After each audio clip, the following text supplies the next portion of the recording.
On a Sunday afternoon in France, WWE had a clash in Paris. Roman Reigns completely destroyed, absolutely annihilated, das booted, and written out of World Wrestling Entertainment. Becky Lynch crosses the line and takes out CM Punk. Does this bring in AJ Lee? John Cena victorious. Nikki Bella fails her quest. The Wyatts hoist gold. It's the Clash in Paris. And this is your amplified review.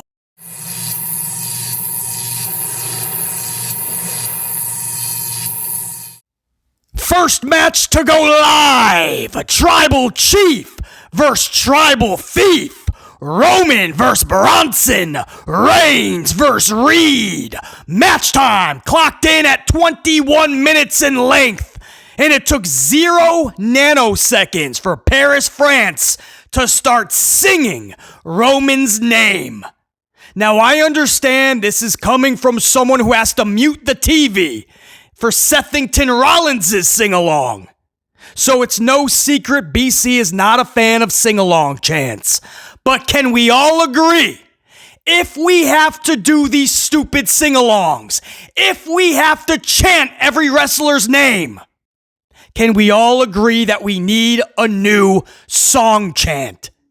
We can't just sing every wrestler's name like this. Cody Rhodes, Roman Reigns, Awa Tozawa. We can't do it. I understand we're in the audience participation era, but damn, this shit is getting redundant and it's becoming nauseating. I love a loud crowd. I also appreciate people shutting the fuck up for 2 minutes. Now that said, to the match itself, Bronson brought power and effort. Unfortunately for him, it takes a whole lot more than that to beat Roman Reigns. Spear for the W. Roman Reigns is victorious. Post-match, Paul Heyman returns Roman's tribal shoes. But that does not allow Paul Heyman to get out of that ring unscathed. Roman takes his shoes back, but then locks the former wise man. Locks him into a guillotine. Paul Heyman is dropped. Roman Reigns then takes those shoes, gets on top of that commentary table, and starts autographing his shoes. He autographs each shoe and he chucks them out into the Paris, France crowd. As he is chucking these shoes out into the crowd, Braun Breaker, like he usually does, the unpredictable dumbass, although I will say this dude has a bright future as long as they stop calling him Unpredictable Dumbass. It's a stupid name. Nobody's gonna look at you as a badass if you literally have Unpredictable Badass on your tights. But what was badass was this spear. BC certainly not expecting this as these shoes are flying into the crowd. Roman peeks right, and there's a flying, not 747, but a flying Bronson Breaker coming at you. Breaker with a spear of his own onto Roman through that commentary table. A roll of jelly was in the front row, and that roll of jelly was shocked. Everybody was. Nobody expecting Braun Breaker out of nowhere like an RKO. BC has to now question, what happens to the Shuafala? I was actually vibing with that character recently. I don't want to see that character. Whose shoes does he take now? Jason Yeterman, maybe. I don't mind this. Spear versus spear. A lot of people felt that should have been at Clash in Paris. But if they were about to write Roman Reigns off TV, then it makes sense to hold off on it. Because make no mistake, that's what they did. After Roman collected this W, Braun Breaker spearing him on that commentary table, that was nowhere near the end of it. As they're helping Roman Reigns to the back, Braun Breaker comes back again like a flying locomotive. And in the aisleway, takes Roman Reigns out again. A second spear. This one more devastating than the first on the commentary table. Roman is dropped. Bronson Reed comes back to the ring. Tsunami! One after the other. Roman is derailed, destroyed, annihilated. They gotta put this dude on a stretcher. They put him on a backboard. That does not stop the vision because there is even more tsunamis. Jason Uso is out there, Yeaterman. 36 security, 41 suits and ties. Nobody can back up these two individuals, Bronson Reed and Braun Breaker. It's the most, I'll put in quotes, badass that they've been booked. But that's because they were on a mission, right? The mission of WWE is to write off Roman Reigns. Street Fighter, these movie endeavors, time off anyway, because that's just in his contract. So they said all of these things together, we got to write Roman off TV. We got to do it in a badass way that doesn't make it look like this dude's just filming movies. This dude isn't just taking more vacation. 90% of his contract is vacation time. No, we got to write him off. So that's what they did. They destroyed Roman Reigns. Guys, I mean, this whole thing took an hour. The first hour of the pay-per-view premium live. 21 minutes of match time. You had, of course, all the time that it takes for the entrances, but then post. The shoes being returned to the OTC. Signing autographs in the celebration. The post-match attack. Yeaterman getting involved. The suits and ties after it all. And then we went backstage where Adam Pearce kicked out Braun Breaker and Bronson Reed. Said they are not allowed out there for the main event to help Seth Rollins defend that championship in that fatal four-way. They were removed from the building. Would they stay removed? We'll talk about that in just a little bit when we get to the main event. But Pierce is backstage kicking them out, so the segments really continued. It was the entire first hour. That's what I love, when you take something and you let it breathe. Like I like my wrestling. I don't need all the flips and dives. I don't need wrestlers to become ping pong balls, bouncing all over the ring, and I gotta follow them along for 25 minutes. And while I'm doing that, shouting out, "This is awesome! Fight forever!" No, I don't want, that's not pro wrestling to BC. I don't need all your athleticism. I need pro wrestlers to make me feel something, to make me invested and believe in what I am viewing. I need to be captivated. Which means more in-ring psychology, less bouncying around. More selling, less setting up for your next big spot.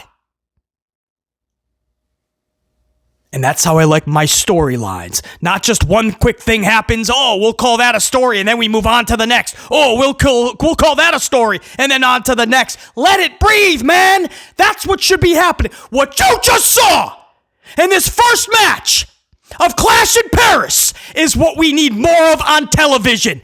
This is what should be happening on the television shows. It's not rocket science. BC is not reinventing the wrestling wheel. You need angles like this to play out on the shows.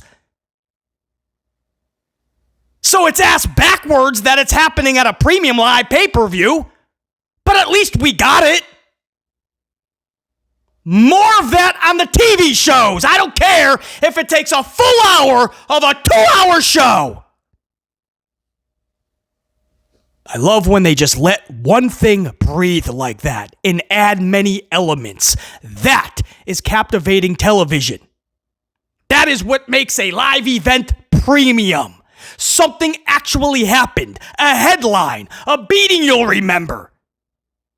A segment. Or many of. Now, the question is, after all of that, and as we go into the second hour, how do you follow that up?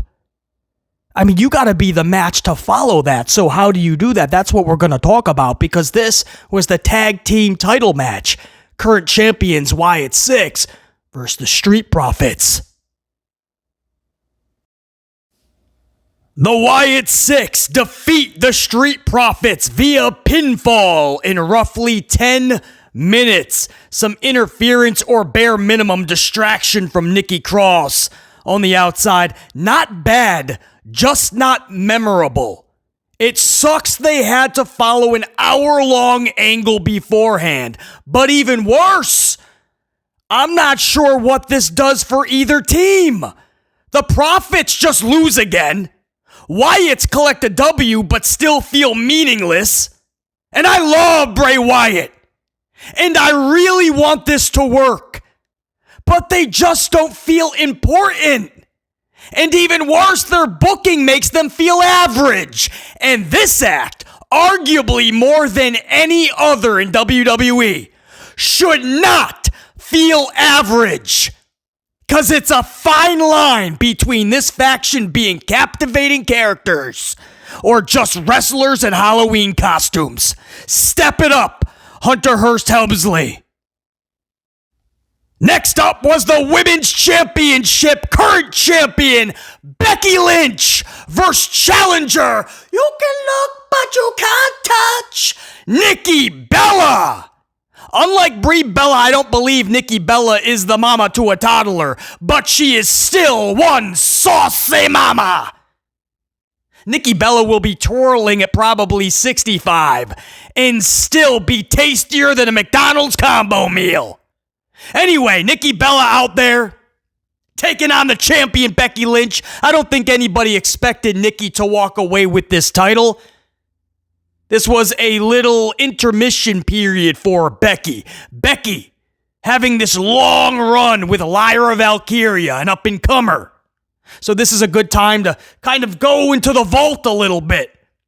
Bring in somebody from the past and set up something hopefully with a bright star of the future next up for Becky. So this is a stepping stone match, but it is certainly still damn good to see Nikki Bella in there. And this isn't somebody they're kind of trying to dust off and hoping that she just puts on a decent match. Nikki Bella can still rock.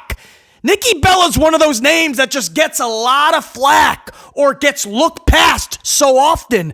But if you remember, Nikki Bella was good. She was getting better by the week, by the month.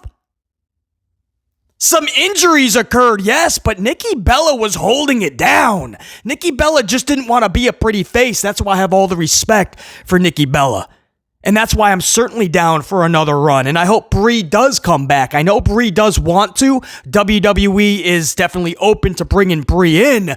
There's just these ties that Brie has, obviously, with her husband, Bryan Danielson, partnering with AEW, being a part of AEW, a handshake deal more than anything. So WWE actually wants Daniel Bryan back in WWE, not just Brie.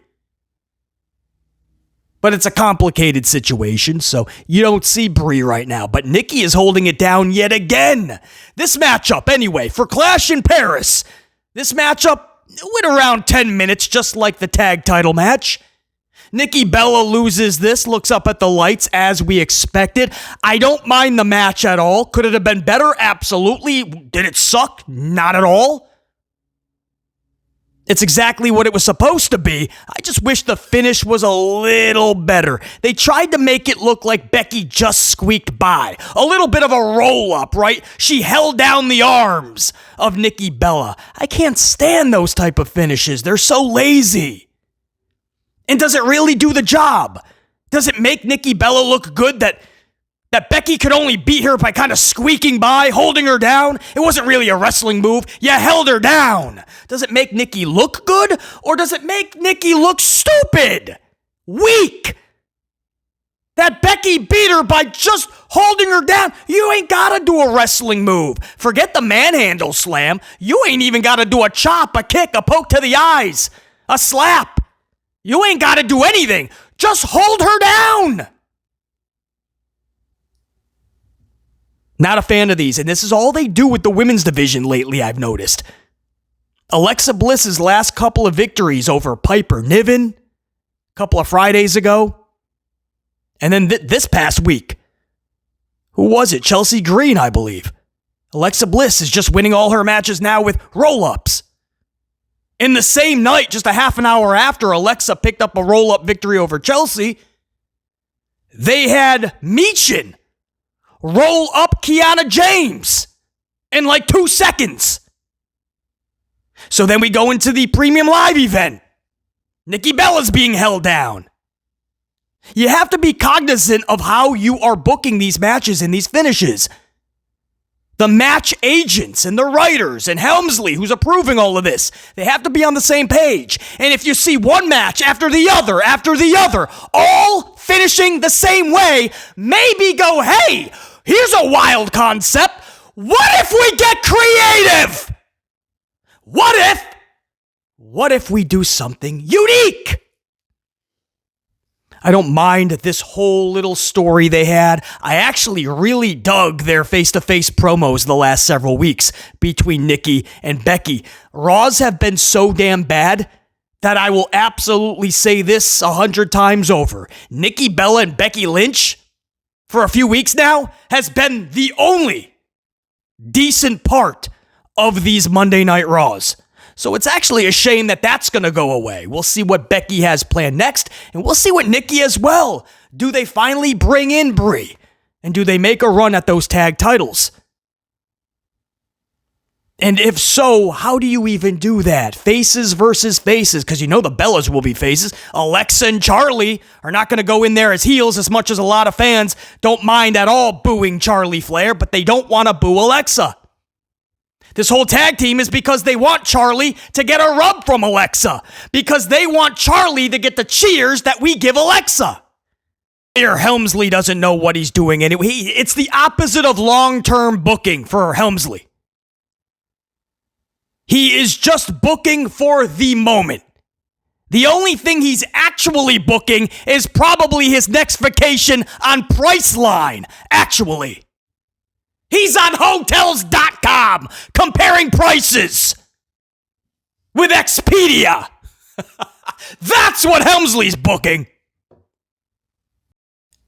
And then we had a good old-fashioned Donnybrook match. That's actually what it was called, by the way. A good old-fashioned Donnybrook match. Because that's how we always used to settle our scores and differences back in the day. You had a problem with the kid at school or the guy at work, you say, we're going to settle this in a good old-fashioned Donnybrook match. Makes sense. So WWE just put a bunch of, what did they put? A bunch of kegs or whiskey barrels around ringside. Some ukuleles. Some flutes. I think I saw a mariachi band somewhere. They just brought a bunch of weird stuff out and they said, hey, it's a Donnybrook. I guess it's supposed to be like a bar setting.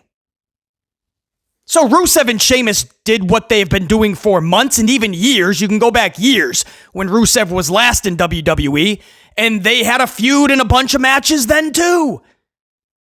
So we've actually been watching them brawl, fight, and wrestle for years. I don't know what more anybody needs to see, but I guess I'm supposed to say, it's fun! It's fun watching them fight all the time! Okay. Is it?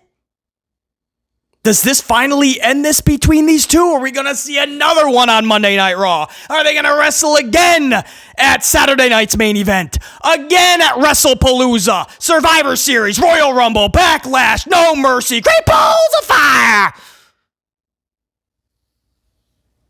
I don't know how many more times we're going to see this, but we saw it again on this on this card, Clash in Paris. Listen, it was. What do you want me to say? That they beat each other up. It was fun for what it was. Sheamus has Rusev on these giant whiskey barrels, and he delivers like a white noise down to some Slim Jim tables below. Cool spot.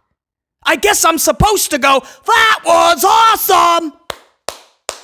That was awesome. I'm not going to do that, though. That's what I should have been doing when I was watching live, I'm sure. But I do like the finish. Finish was actually really good because it was much needed. Sheamus could really use a big W. You know who could use one even more? Rusev. And Rusev could use a really badass victory, man. One that's really going to put him to another level. Or at least make the casual fan think twice when they think Rusev and not just go, oh, another jobber. At least think of something he has done since he's been back. This is the type of finish that'll do that. He had Sheamus cradled back, yanking Sheamus's head and neck back with an instrument in his mouth. What was it? A ukulele? A shillelagh. That's what it was. A shillelagh. Rusev has this instrument in the mouth of Sheamus, torquing his head and neck back, and Sheamus doesn't just pass out. Sheamus taps out to the dominance of heel Rusev. That is a power victory, man. That supersedes Sheamus losing, Rusev winning in the dominant way that he did. That is massive. You don't have them wrestle again. You don't even it up again. You don't have Sheamus get his W back. No, you want Sheamus to get over in the future, book him correctly going forward elsewhere. Rusev needs to take that massive W and move on down the road. Next. Goldberg status. Who's next? Because that is how you finish that off. There has to be one dominant winner at the end. Normally, yes, you say it's the face. It's got to be Sheamus, BC. Not in this scenario. Rusev has a whole lot more to lose if he loses this scenario than Sheamus. So that's what I take away from this more than anything. Watching them beat each other up for the 9,417th time, watching them brawl and fall off giant whiskey bottle barrels. Okay. But that finish, that goes on the Rusev highlight reel. Massive W for Rusev. Rusev crush! Next was John Cena versus Logan Paul. They gave these boys the better part of a half an hour, and this match was exactly what we thought it would be.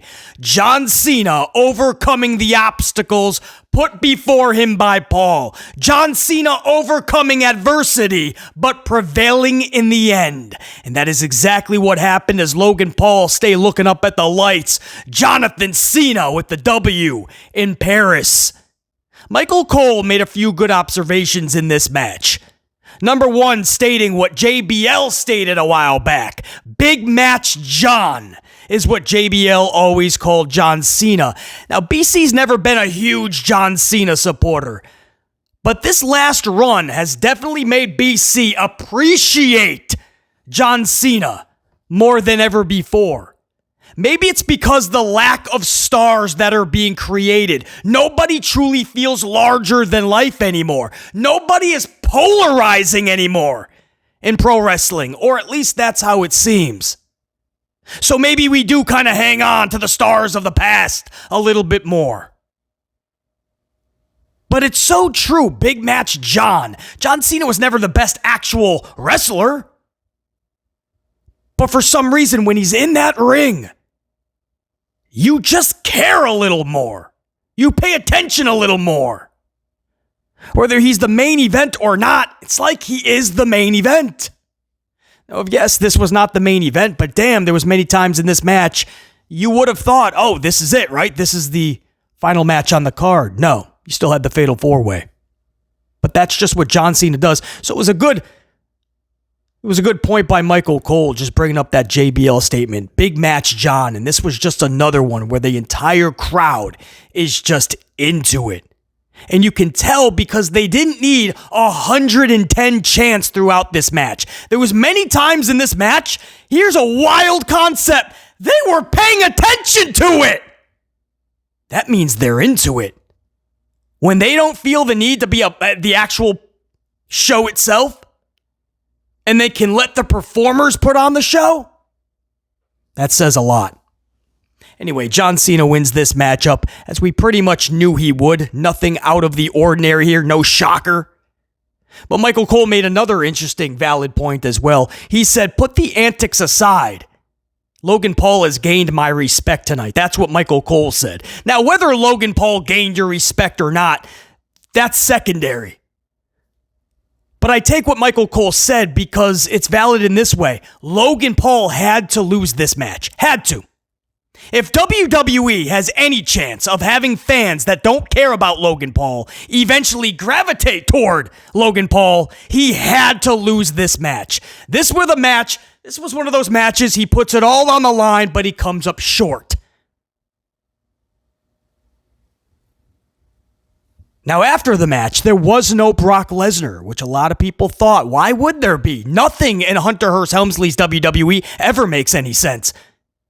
Brock Lesnar comes back at SummerSlam out of nowhere just to deliver an F5 to John Cena, and then he disappears into the abyss. Now, he might show up on Monday when John Cena's in the ring. That's most likely what's going to happen, so they can set up their WrestlePalooza matchup. So go against All Elite Wrestling, and that's their big match, John Cena, Brock Lesnar. But it's been over a month. You haven't seen any Brock Lesnar. Or heading toward a month anyway. What was SummerSlam? August 1st and 2nd, I believe. So about a month, no Brock Lesnar. And we just recreated something that we already did back in 2012 anyway, where John Cena's in the ring, Brock Lesnar's music hits out of nowhere, he comes out for no reason, F5's John Cena and leaves. It's the same thing they did 13 years later at SummerSlam. So there is no Brock Lesnar. But what you did get was John Cena making out with his wife. Is it his wife yet or still fiance or girlfriend? I don't know. His significant other. She was front row. That's odd, right? Weird. You had Nikki Bella, his old flame, who just had a match a couple 2-3 minutes before. Maybe 45 minutes. But there's Nikki Bella. You know she's in that ring. You know she's in that building. And you got John Cena locking lips with his new flame. And I don't mean just like a little peck. If you guys saw that kiss at the very end, his girl tried to slip some tongue action. That's a true story. She tried. John Cena was like, nah, man, there's kids here. John Cena said, hold on.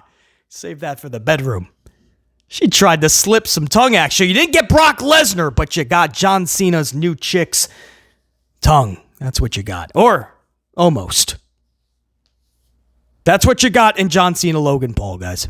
Then we went on to the main event. Now, at this point, Jackie Redmond is backstage, brings up a good several valid points to Seth Rollins. Says Paul Heyman's in the hospital because, again, he got guillotined by Roman Reigns. Braun Breaker and Bronson Reed are banned from ringside, banned from the building. They got Das Boot. And you're staring at 3 faces that want your title in this main event. So what happened in this main event? BC's going to have some coffee. We're going to talk about it right now. Your main event, a fatal 4-way for Sethington Rollins' World Championship. Your 3 challengers, Jason Yeaterman, CM Punk, and LA Knight. Yeah! BC is not a fan of these multi-person schmaz matches. I feel booking-wise, they are very lazy. Just throw everybody in there. We ain't got to put a lot of thought into it because we know the boys and gals will perform to their best. Everybody will chant, "This is awesome," and it won't matter anyway. And sadly, a lot of that is true, and that's why WWE knows they can get away with it. So instead of a really good story between a wild concept, you ready for this? A champion and a challenger, not with an S, a challenger. A number one contender, not with an S. Instead of that, we always have so many of these title matches that have to do with many individuals. Or to get to a title match, we have to have a triple threat or a fatal four-way or a battle royal. So I'm not a big fan of these. I don't know what I'm supposed to say. There was a lot of action. It was fun for the live crowd. Maybe it was fun for you watching on the couch, eating some popcorn, having some cold beverages, and going, whoa, did you see what CM Punk did to Jason Uso? But I'm not going to sit here for another 20 minutes and talk about how good this was, because for BC, it's lazy. But it wasn't bad. There was the action. The four individuals really rocked out. But it was the finish that's going to be the finish is going to have the wrestling world talking either very positively or not so positively. Becky Lynch decides this matchup. CM Punk has Sethington Rollins up in the GTS. A masked figure shows up from behind Punk and low blows Punk. AJ Lee not going to be happy that the jewels were messed with.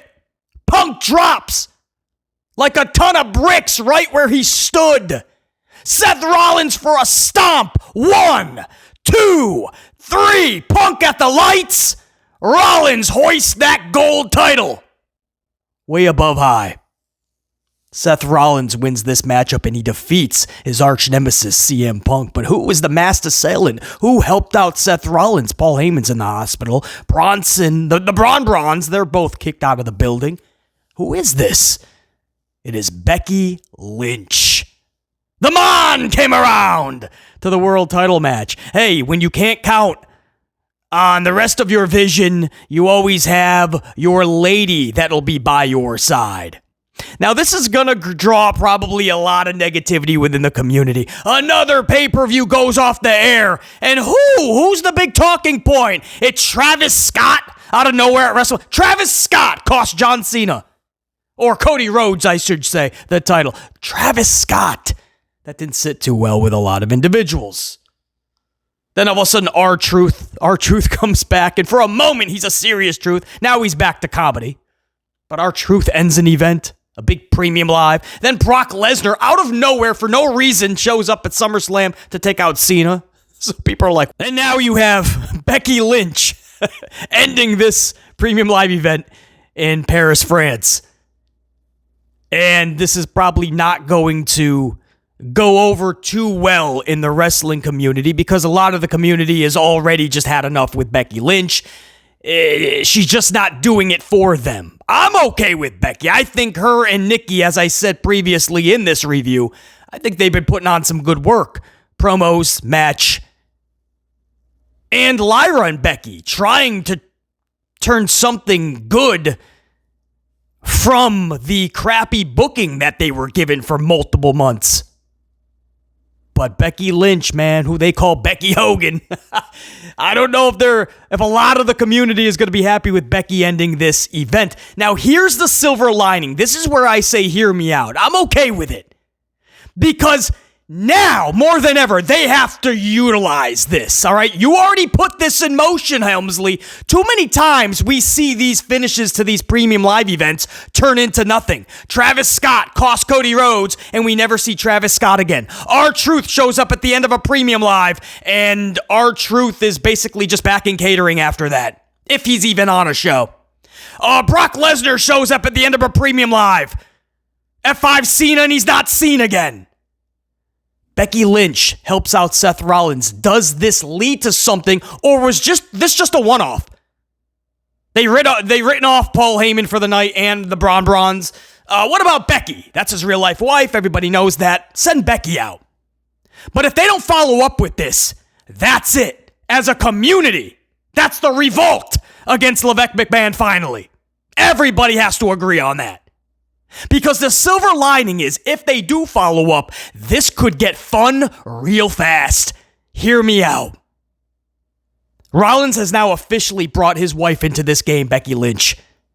We know CM Punk has a significant other as well.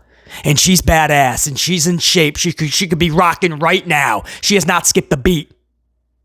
Former champion in that same company, AJ Lee.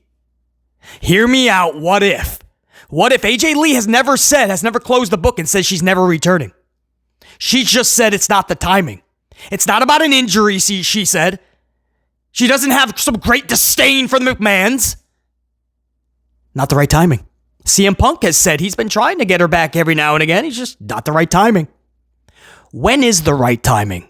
What if you see your man get his ass whooped by his nemesis's wife, his girl? At what point does AJ Lee now have to say, I gots to dust out the old boots from the closet? It's AJ Lee time now. That's what this is. CM Punk cannot help approve this. Not that Helmsley's going to do it anyway. But you got to believe that CM Punk will sign off on this a little bit, right? That's a huge angle that you just started. Does Levesque just leave it unfinished like everything else? Because if there's follow-up, even Punk knows AJ Lee's got to be a part of this. So we may have started something very, very huge, very special. That may have started in France tonight. And that's why I am optimistic. Now, because it's Helmsley, not too optimistic. Because also, all signs point to this leading to nothing, and you don't even see Becky with Seth going forward. But I really hope that's not the case. This could be very huge. So I'm willing to hold off any big, great disdain for the end of this event. But if we find out in the next Raw or two, or next SmackDown or two, that this was all for naught, and this was just a cheap way to get out of jail free card, basically, get out of Paris unscathed, then no, the community cannot let Levesque get away with that. That was Clash in Paris. It started off huge with an hour-long angle to write off Roman Reigns. I thought it was well done. I would like to see more of that on the television shows. The action today, the matches, all I thought pulled through. Would I have liked the finishes to be a little better? Yes. But some of those W's are massive, like Rusev, for instance. Some not so much, and we need a lot of work to be done with the booking and the character development, like the Wyatts. Bella and Becky held their own. Did good, not bad. Finish? That's where WWE suits and ties are failing these individuals. Logan Paul and Cena obviously delivered. No Brock, of course. But you had Cena's girl trying to lock some tongue up. But Paris loving John Cena. It was cool to see, knowing you only got a few months left with John Cena in WWE anyway. And then the main event, delivered for what it was, but the big moment, Becky Lynch. Does this lead to something? That is my big question. Guys, that's Clash in Paris on a Sunday afternoon. Next up in a few weeks will be WrestlePalooza. Or will you be watching All Out from All Elite Wrestling? That's right, WWE is purposely putting this up against AEW. It's their debut on ESPN. Let me know which one of you guys going to be watching? Until next time, and there will be that next time. BC saying check you. Unit salute.